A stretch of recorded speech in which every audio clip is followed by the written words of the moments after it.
Hi friends, இன்றைக்கி பார்த்தீங்கன்னா நான் கோதுமை மாவில் வந்து போண்டா செய்ய போகிறேன். வாங்க எப்படி மெதுமெதுப்பான போண்டா செய்கிறத பற்றி இன்றைக்கி பார்க்கலாம்.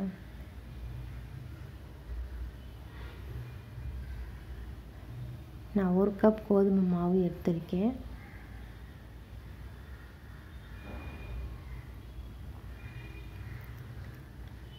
பெரிய சைஸில் 2 வெங்காயம் எடுத்திருக்கேன். அது நீட்டமாக கட் பண்ணி போட்டிருக்கேன். சின்ன சைஸில் இஞ்சி எடுத்திருக்கேன். அது சின்ன சின்ன பீஸாக கட் பண்ணி போட்டிருக்கேன். ஒரே ஒரு பச்சை மிளகாய் எடுத்திருக்கேன். அதை குட்டி குட்டியாக கட் பண்ணி போட்டிருக்கேன். கருவேப்பிலை கொஞ்சம் போட்டிருக்கேன். கொத்தமல்லி இலையை வந்து கட் பண்ணி போட்டிருக்கேன். 1/2 டீஸ்பூன் உப்பு போட்டுக்கலாம்.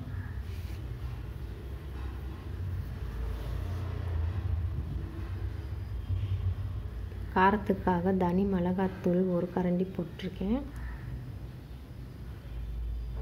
இப்போ கொஞ்சமாக தண்ணி ஊற்றி நம்ம நல்லா மிக்ஸ் பண்ணி வச்சுக்கலாம்.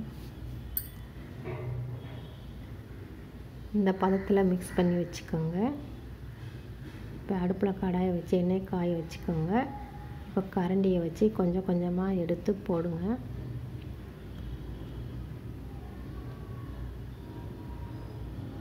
அடுப்பை வந்து சிம்லேயே வச்சுக்கோங்க.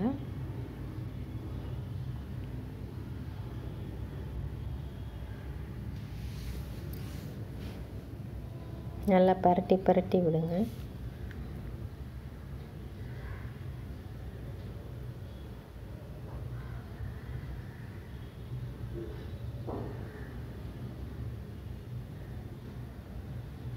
இந்த பதத்தில் வந்து நீங்கள் எடுத்துக்கோங்க.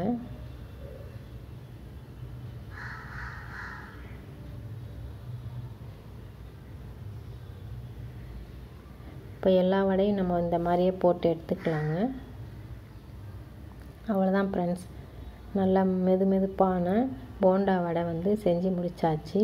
இது மாதிரி நீங்களும் வீட்டில் செஞ்சு பாருங்கள். உங்களுக்கு பிடிச்சிருந்தால் லைக் பண்ணுங்கள், சப்ஸ்கிரைப் பண்ணுங்கள், கமெண்ட் பண்ணுங்கள். பாய்.